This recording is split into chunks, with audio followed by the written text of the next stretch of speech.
What are you even doing here? You were uninvited yesterday."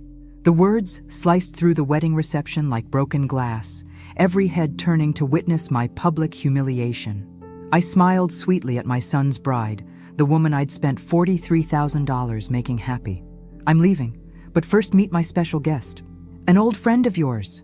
When Jessica saw who stood behind me, her face went white as her overpriced dress before she crumpled to the Italian marble floor. If you're watching this, subscribe and let me know where you're watching from. You're probably wondering how a 67-year-old grandmother ended up orchestrating the most spectacular wedding crash in Charleston's history. Well, let me tell you. It started 6 months ago when my son Andrew brought home the most beautiful liar I'd ever met. But I'm getting ahead of myself. My name is Margaret Thompson, though everyone calls me Maggie. And until last week, I thought I was planning the wedding of the century for my beloved only child. I'd emptied my late husband's life insurance policy, cashed in bonds, and even borrowed against my house to give Andrew and Jessica the fairy tale wedding she claimed to have dreamed about since childhood. The venue? The prestigious Bellamy Estate with its sprawling gardens and antebellum charm. The dress? A $12,000 Vera Wang that required 3 alterations. The flowers? 2,000 white roses flown in from Ecuador. I paid for every last petal because Jessica's family, she tearfully explained, had disowned her for marrying beneath their social status. My heart bled for this poor girl who'd supposedly given up everything for love. I even offered her my grandmother's pearl necklace, a family heirloom passed down through 4 generations. "Oh, Mrs. Thompson," she'd whispered, eyes glistening with what I thought were tears of gratitude. "You're like the mother I never had." What a performance that was. Andrew was completely besotted, and I understood why. Jessica was stunning in that effortless way some women are born with, all golden hair and doe eyes that could make grown men forget their own names. She worked as a pediatric nurse, volunteered at animal shelters, and spoke about wanting children with such genuine longing that I found myself daydreaming about grandchildren. But something nagged at me, a whisper of doubt I couldn't quite silence. Maybe it was the way her stories never quite aligned, or how she'd grown up in so many different places that she couldn't keep her childhood memories straight. Or perhaps it was how she always paid cash for everything, claiming she was old-fashioned about credit cards. Still, Andrew was happier than I'd seen him since his father died 3 years ago, and that was enough for me, until the night I discovered the truth that would change everything. The revelation came accidentally, as the most devastating truths often do. I was dropping off wedding favors at Andrew's apartment when I heard Jessica on the phone in the bedroom, her voice low and urgent. Something in her tone made me freeze in the hallway instead of announcing my arrival like a normal person would. "Marcus, I told you not to call me on this number," she hissed.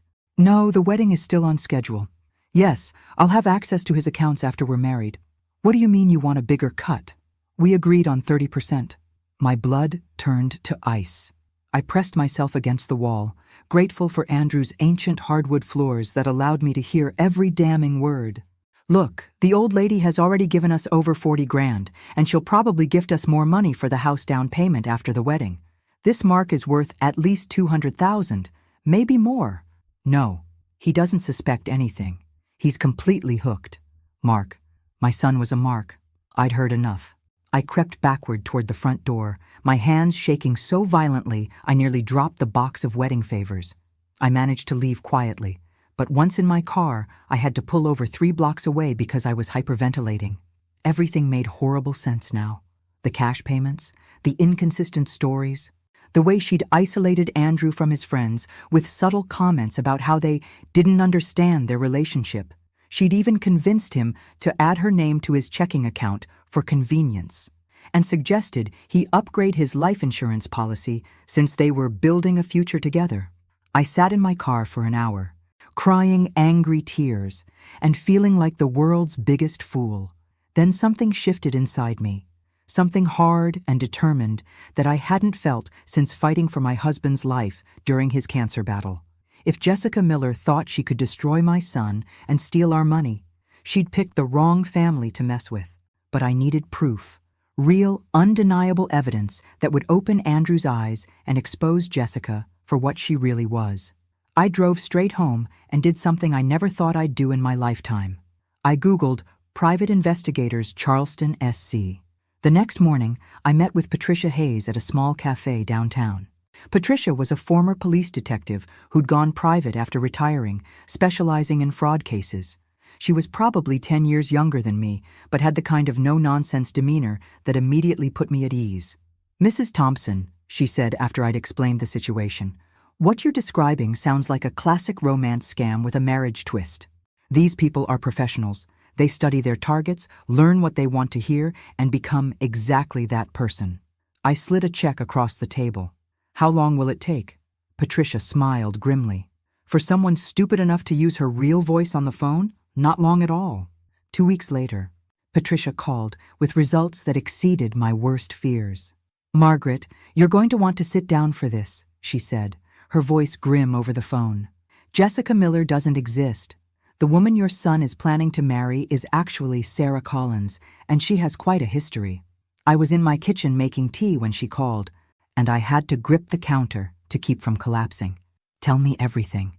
"Sarah Collins, 29 years old, originally from Tampa. She's been arrested 3 times in the past 5 years for fraud, though she's only been convicted once. She works with partners, usually men who help her research targets and sometimes pose as family members to add credibility to her stories." My tea kettle was screaming, but I couldn't move to turn it off. "The man on the phone? Marcus? Marcus Rivera, her most frequent accomplice. They were romantically involved until about 2 years ago when she apparently scammed him out of $15,000 and disappeared. He's been trying to track her down ever since. Finally, I managed to turn off the burner, my hands moving on autopilot while my mind reeled. "How did you find all this?" "The miracle of facial recognition software and some old-fashioned detective work. Sarah's been using the Jessica Miller identity for 8 months, complete with fake social security number and employment history. The pediatric nursing job? She volunteers occasionally at a free clinic, just enough to make the story believable if anyone checks." I sank into my kitchen chair. "Patricia, I need you to find this Marcus Rivera." There was a pause. "Margaret, what are you thinking?" "I'm thinking that a man who's been hunting Sarah for 2 years might be very interested in attending her wedding." Patricia's voice carried a note of admiration. "You want to bring him to the ceremony. I want to give Jessica exactly what she deserves." My voice was steadier than I felt. "Can you find him?" "Already did. He's living in Atlanta now, working construction. I can have his contact information to you within the hour." After hanging up, I sat in my silent kitchen for a long time. Part of me wanted to march straight to Andrew and lay out everything Patricia had discovered. But I knew my son. He was stubborn like his father, and Sarah had been working on him for months. She'd probably convinced him that any criticism was just jealousy or an attempt to control his life. No, I needed something more dramatic. Something that would expose her so completely that there would be no room for denial or manipulation. The wedding was in 10 days, and I was going to make sure it was unforgettable. That afternoon, I called Marcus Rivera. "Marcus Rivera speaking." His voice was cautious, professional. I'd caught him during his lunch break at a construction site in Atlanta. "Mr. Rivera, my name is Margaret Thompson. I believe you know my son's fiancée, though you knew her as Sarah Collins, not Jessica Miller." The silence stretched so long, I thought the call had dropped. Then, "Where is she?" "She's about to marry my son in Charleston in 9 days. She's stolen over $40,000 from us already, and she's just getting started." I kept my voice steady, businesslike. "I think we can help each other." Another pause. "Lady, I don't know what kind of game you're playing, but..." She told her partner Marcus that the mark was worth at least $200,000. "She's planning to access my son's bank accounts after the marriage and probably disappear within 6 months." I let that sink in. "Ring any bells?" His intake of breath was sharp. "You heard her talking to Marcus? That's me. We had a business arrangement until she screwed me over." "Then you understand my position." "Mrs. Thompson, what exactly are you proposing?" I'd been thinking about this for hours, turning the plan over in my mind like a puzzle piece until it fit perfectly. She's having a church wedding with 300 guests. Very public, very prestigious. What if her past walked through those church doors right in the middle of her moment of triumph? "You want me to crash the wedding?" There was something like admiration in his voice. "I want you to expose her." In front of everyone she's been lying to. In front of my son, who deserves to know the truth before she destroys his life. Marcus was quiet for several minutes. When he spoke again, his voice was different, harder. She took 15,000 from me and vanished in the middle of the night, left me holding the bag on a hotel room bill and a rental car. I've been looking for her for 2 years. Then this is your chance. What's in it for you? Besides saving your son, I mean. I smiled, though he couldn't see it. Justice, Mr. Rivera. Plain and simple justice. We talked for another 20 minutes, working out the details. Marcus would drive down the morning of the wedding and wait for my signal. I'd already been uninvited, Sarah having convinced Andrew that his mother was trying to sabotage their happiness, but I had ways of getting into the Bellamy estate that didn't involve the front door. After we hung up, I realized I felt lighter than I had in weeks. The helpless fury was gone, replaced by something much more satisfying: purpose. The next few days passed in a blur of preparation. I canceled my hair appointment and my dress alteration. If I was going to be uninvited from my son's wedding, I certainly wasn't going to look my best for the occasion. Instead, I focused on other details, like making sure the wedding would have some very expensive complications. 3 days before the wedding, I made a series of phone calls that would have made a corporate raider proud. The first was to the Bellamy Estate's event coordinator. Mrs. Sullivan, this is Margaret Thompson, mother of the groom for the Thompson-Miller wedding on Saturday. Oh, Mrs. Thompson, how lovely to hear from you. I hope you're excited for the big day. If only she knew. Actually, I'm calling because there's been a change in the payment arrangement. The bride's family has decided to cover the final balance after all. I paused, letting my voice fill with the kind of grandmotherly pleasure that event coordinators lived for. It's so wonderful when families come together, don't you think? That's absolutely lovely. Should I expect a payment from them directly? Oh yes, they'll be handling everything from here on out. In fact, you should probably hold off on processing any payments from my account until you hear directly from the Miller family. I gave her the fake phone number Patricia had confirmed Sarah was using for wedding vendors. They're very particular about handling their own finances. The second call was to the florist, the third to the caterer, the fourth to the photographer. Each conversation was similar. The bride's family was taking over final payments, so pleased to be reconciling with their daughter, so excited to contribute to this special day. Of course, the Miller family didn't exist, and Sarah would have no idea that vendors were trying to reach her on a number she never answered. By Saturday morning, the Bellamy estate would be facing a very expensive problem with no immediate solution. But my masterpiece was the call I made to Andrew. Mom! He sounded tired, stressed. I really can't talk right now. Jessica's been upset about you not being at the rehearsal dinner, and Andrew, sweetheart, I completely understand Jessica's feelings. My voice dripped with the kind of maternal understanding that had soothed his scraped knees and broken hearts for 42 years. In fact, I've been doing some thinking, and I realize I may have been a bit overbearing about the wedding plans. Silence. Then, really? Really. This is Jessica's day, and if she feels my presence would be stressful, then of course I should respect that. I paused for effect. I love you too much to do anything that might spoil your happiness. Mom! His voice cracked slightly. Are you sure? Jessica might change her mind if you talk to her. Oh, darling, I don't think that's necessary. You know what? I'm going to take a little trip this weekend. Maybe drive up to Savannah, do some antiquing. Give you two some space to enjoy your special day without any family drama. The relief in his voice was painful to hear. That's really thoughtful of you, Mom. I just want you to be happy, sweetheart.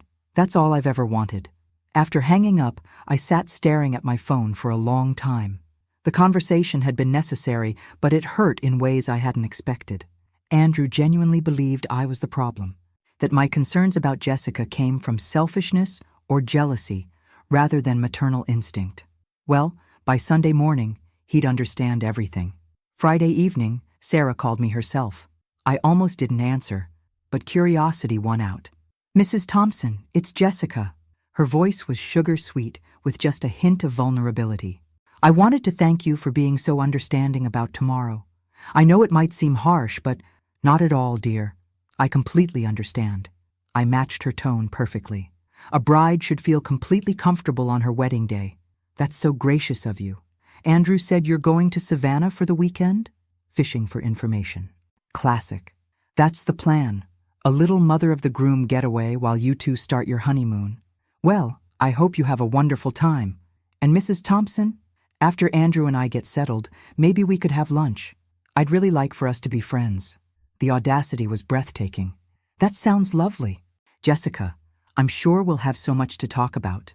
After ending the call, I poured myself a generous glass of wine and toasted my reflection in the kitchen window.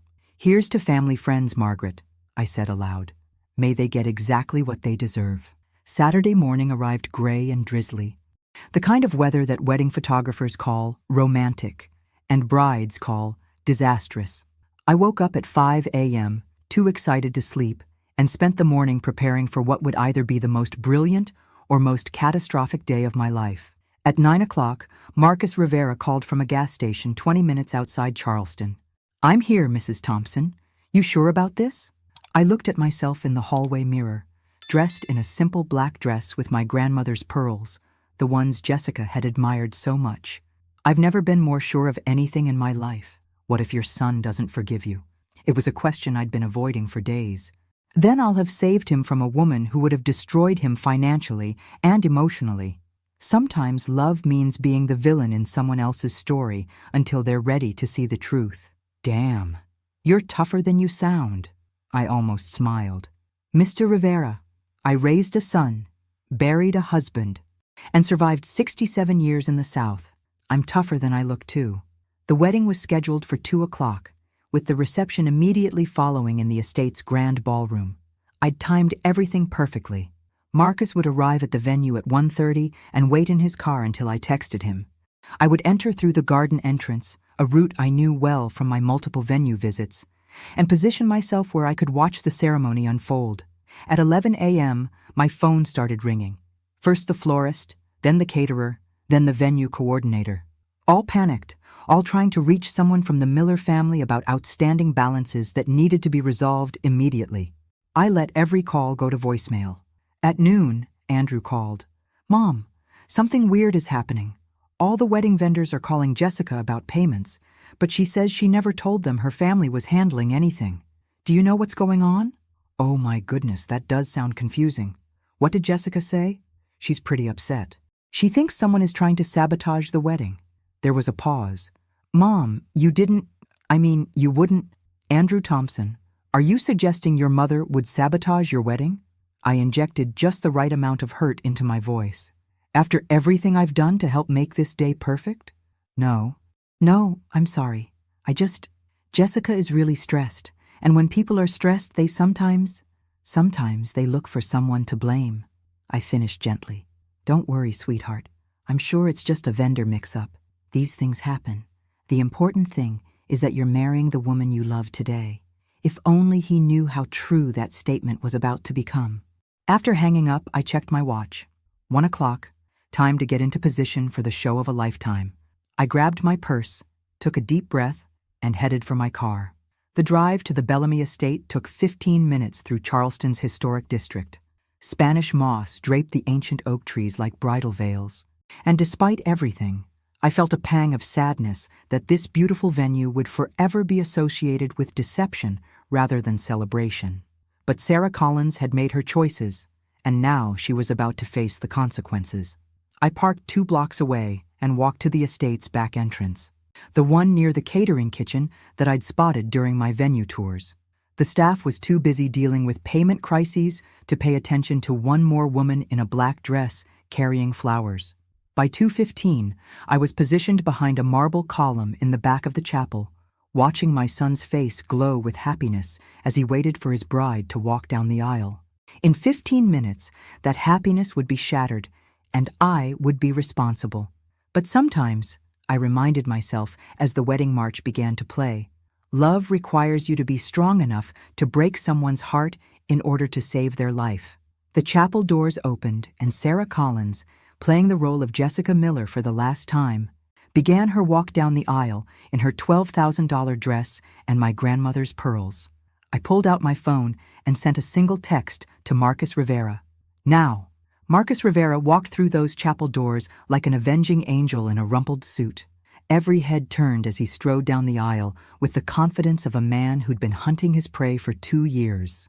Sarah's bouquet of white roses hit the marble floor with a sound like breaking glass. "Sarah Collins," Marcus called out, his voice echoing through the stunned silence. "Did you really think you could hide forever?" The chaos that followed was everything I'd imagined and more. Andrew stepped protectively in front of his bride, confusion written across his face. "Sir, I think you have the wrong person. This is Jessica Miller." Marcus laughed, a sound devoid of any humor. "Jessica Miller? Is that what she's calling herself now?" He reached into his jacket and pulled out a manila folder. "Her real name is Sarah Collins, and she's a professional con artist. I should know. I was her partner until she stole $15,000 from me." "That's not true." Sarah's voice was shrill, desperate. "Andrew, I don't know this man. He's clearly mentally ill." But I could see the cracks forming in her performance. Her hands were shaking, and that honey-sweet voice had developed a sharp edge that hadn't been there before. The mask was finally slipping. Marcus opened the folder and held up photographs. "Here's Sarah at the Ritz-Carlton in Miami, running a credit card scam on elderly tourists. Here she is in Birmingham, posing as a cancer patient to steal from church collection funds." His voice grew colder with each revelation. "And here's my favorite. Sarah leaving our hotel room in Memphis with my wallet, my watch, and the engagement ring I was stupid enough to buy her." Andrew's face had gone pale. "Jessica, what is he talking about?" "He's lying." Sarah's voice cracked. "Andrew, you know me. We're getting married. I love you." "Love?" Marcus barked. "Lady, you wouldn't recognize love if it bit you on your lying ass. You want to know what she really thinks about your precious Andrew?" He pulled out his phone and held it up. "I've got recordings from our partnership. Want to hear what she called him? Her pathetic mama's boy mark?" The wedding guests were murmuring now, a low buzz of shock and confusion spreading through the chapel. I watched from behind my column as my son's world crumbled in real time, and despite everything, my heart ached for him. But Sarah wasn't finished fighting. "Even if any of that were true," she said, forcing her voice back to its practiced sweetness, "people can change. I'm not that person anymore. Andrew believes in second chances. Don't you, darling?" It was a masterful manipulation, appealing to Andrew's fundamental decency and making him choose between believing in human redemption or accepting that the woman he loved was a complete fabrication. Unfortunately for Sarah, I'd given Marcus one more piece of ammunition. "Second chances?" Marcus smiled coldly. "Tell him about the other Mark, Sarah, the one you're working right now." Andrew turned to look at his bride, and I saw the exact moment when doubt crept into his eyes. "What is he talking about?" "Jessica? I have no idea." But her voice was too quick, too defensive. Marcus consulted his phone. "Let me refresh your memory. 3 weeks ago, you called me asking for advice about a, quote, lonely old bat who's already given you $40,000. Ring any bells?" The silence that followed Marcus's revelation was deafening. Every eye in the chapel turned to Sarah, waiting for her response. I watched my son's face transform as understanding slowly dawned, and I had to grip the marble column to keep from revealing my position. "That's—" Sarah's voice failed her. She tried again. "That's taken out of context." "Context?" Andrew's voice was barely a whisper. "You called my mother a lonely old bat?" "Andrew, no, I didn't mean it that way. This man is trying to—" "Trying to what? Tell the truth?" Andrew's voice was growing stronger, anger replacing confusion. "My mother has given us everything. She emptied her savings account for our wedding. She borrowed against her house so you could have your dream ceremony." The wedding guests were no longer murmuring. They were listening intently to every word. I spotted several people recording with their phones, including Andrew's college roommate, who looked like he was live-streaming the whole disaster. Marcus wasn't done. "You want to know the real kicker? She was planning to clean out your bank accounts and disappear within 6 months. It's her standard timeline, long enough to establish legal claim to marital assets, short enough to avoid getting too attached." "Stop it," Sarah pleaded, but her composure was completely gone now. Tears streamed down her face, but whether they were genuine or part of the performance, I couldn't tell. Andrew stepped away from her, his face a mask of disgust and betrayal. "Is it true? Any of it?" Sarah looked around desperately, like a trapped animal seeking escape. The chapel doors were blocked by curious guests who'd moved closer to hear better. The altar offered no sanctuary. Finally, her gaze found mine across the crowded space. Our eyes met, and I saw recognition bloom on her face. She knew exactly who had orchestrated this moment. For the first time since she'd entered our lives, Sarah Collins was facing someone who was smarter, more ruthless, and infinitely more motivated than she was. "You," she whispered, pointing directly at me. "This was you." All heads turned to follow her finger, and suddenly I found myself the center of attention in a way I'd never intended. So much for staying hidden until the grand finale. Andrew's eyes widened when he spotted me. "Mom? What are you doing here? You said you were going to Savannah." I stepped out from behind the column, straightening my pearls with as much dignity as I could muster. "I lied, sweetheart. Something I learned from watching the experts." "You orchestrated this?" Andrew's voice was a mixture of horror and admiration. "I exposed it," I corrected. "There's a difference." Sarah had found her voice again, and with it, her talent for manipulation. "She's jealous, Andrew. Your mother couldn't stand that you chose me over her. She hired this man to destroy our wedding because she wants to control your life forever." It was a clever last-ditch effort, playing on every mother-in-law stereotype in existence. For a moment, I saw doubt creep back into Andrew's eyes. 29 years of Sarah's practiced manipulation versus 67 years of my love and sacrifice. Which would he choose to believe? That's when Marcus played his trump card. "Mrs. Thompson didn't hire me, lady. I volunteered." He held up his phone again. "Want to hear the recording I made of our conversation 3 weeks ago? The one where you laugh about how easy it is to manipulate lonely old women and their devoted sons?" The recording quality wasn't perfect, but Sarah's voice came through crystal clear. "The old bat is so desperate for grandchildren, she'll believe anything. And the son? Complete mama's boy. All I have to do is cry about my tragic past, and he writes another check." Andrew's face went white, then red, then a sickly gray color that made me want to rush to his side. But this moment wasn't about protecting him anymore. It was about him finally seeing the truth. "You want to hear the best part?" Sarah's voice continued from the phone. "She gave me her grandmother's pearl necklace, said it was a family heirloom. I'll probably hawk it after the honeymoon." Instinctively, Andrew's eyes went to Sarah's throat, where my grandmother's pearls gleamed against her pale skin. The pearls that had been worn by 4 generations of Thompson women, passed down from mother to daughter-in-law as a symbol of acceptance and love. Sarah's hands flew to her neck, covering the necklace as if she could hide the evidence. "Andrew, I can explain." "Explain what?" His voice was deadly quiet now. "Explain how you've been laughing at my mother behind her back while spending her money? Explain how you called me a mama's boy while pretending to love me? Explain how you were planning to rob us blind and disappear?" The fight went out of Sarah all at once. Her shoulders sagged, and for the first time since I'd met her, she looked her actual age instead of the innocent young woman she'd been pretending to be. "It started as a job," she said quietly. "Just another mark. But then, I don't know. I thought maybe I could make it real. By lying about everything." Andrew's voice cracked. "Your name, your job, your family, your entire life story. What exactly was supposed to be real about us?" Sarah looked around the chapel one more time, taking in the hundreds of faces staring at her with mixtures of shock, disgust, and fascination.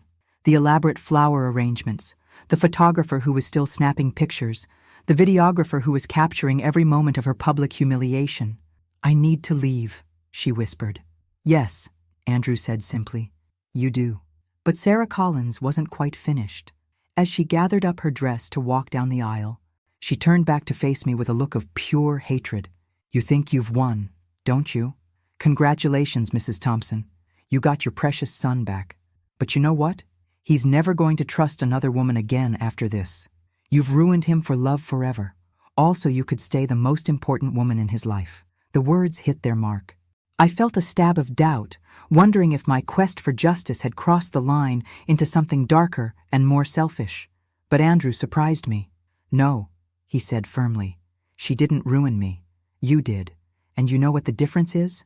Mom was trying to protect me. You were trying to destroy me." Sarah's face twisted with fury.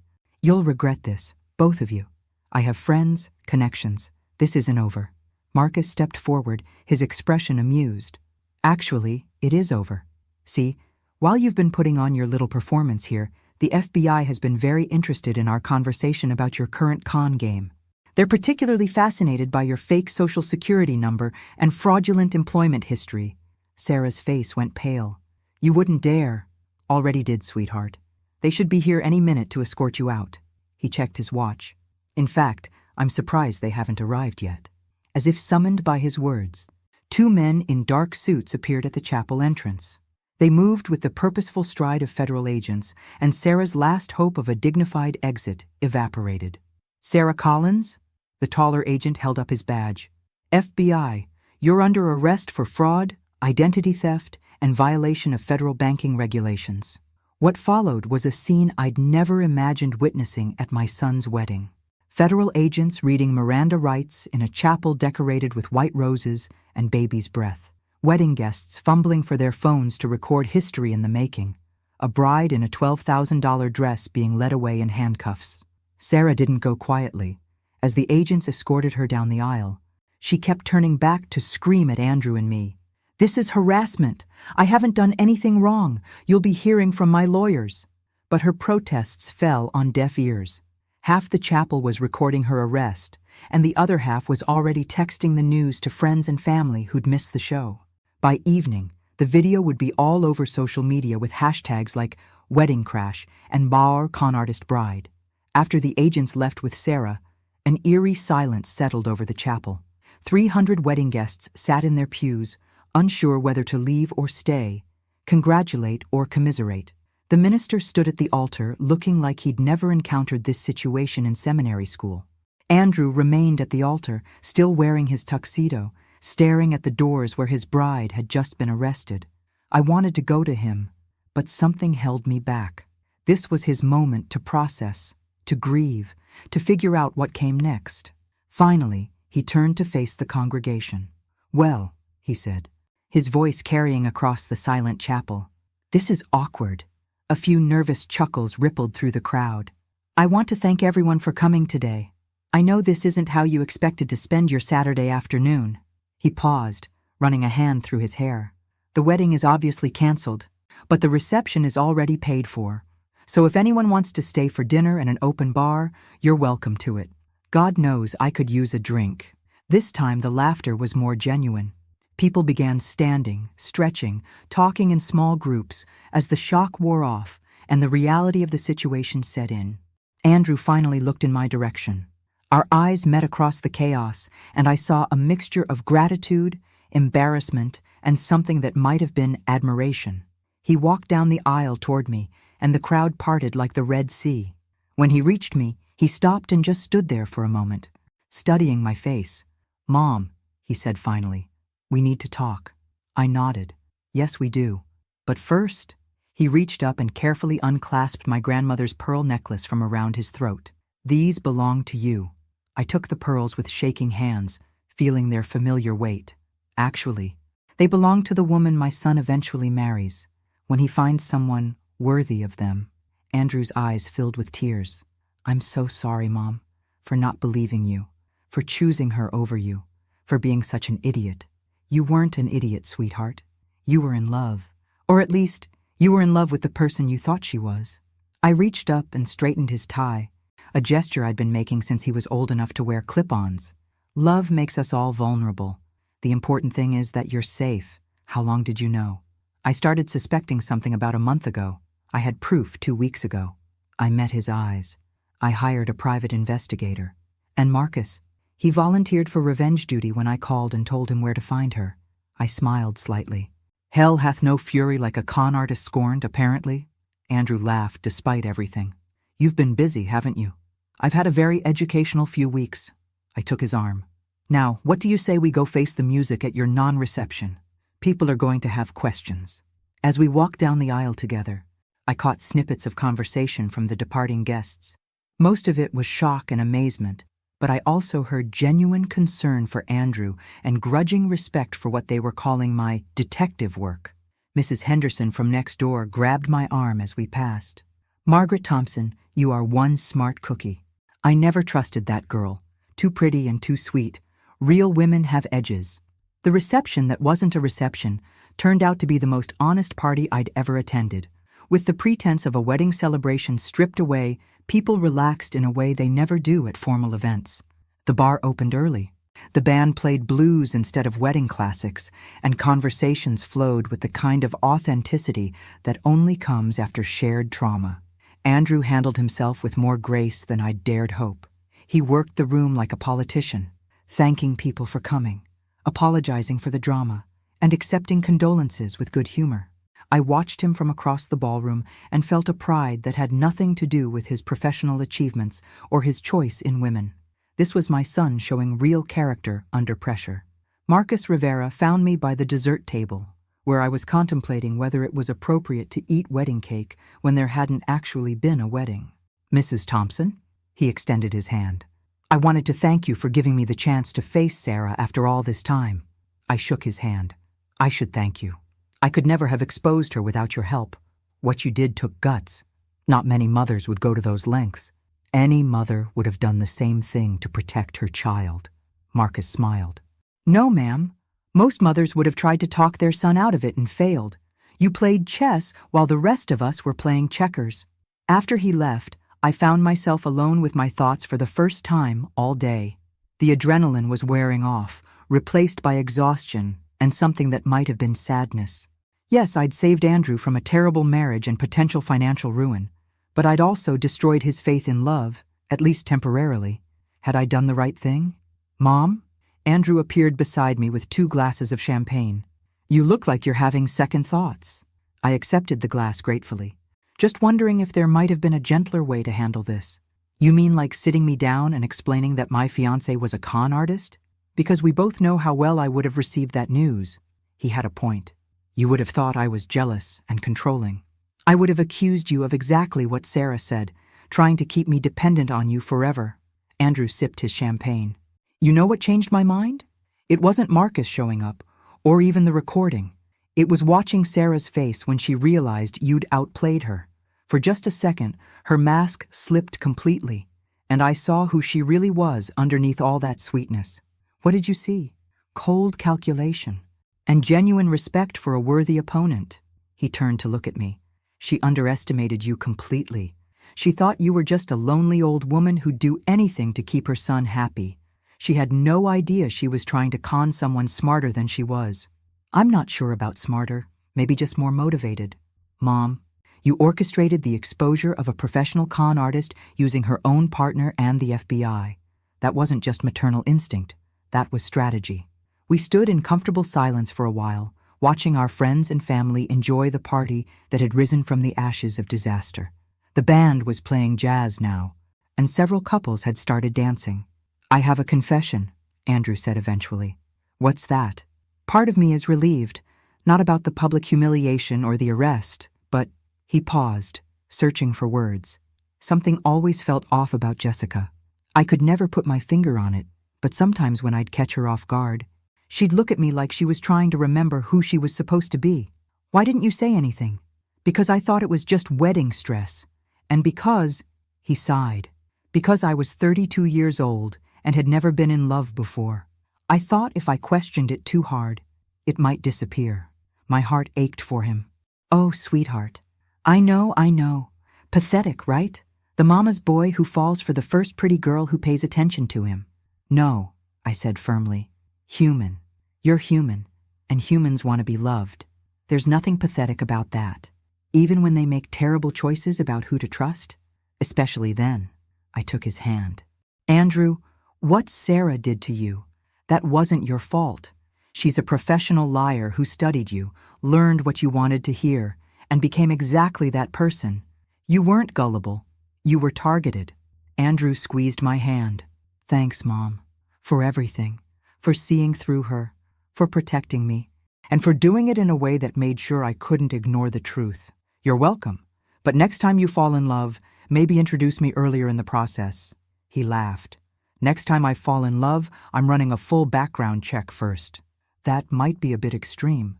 After today? I don't think so." He grinned. "Besides, I've learned something very important about the women in my life." "What's that?" "Never underestimate a Thompson woman.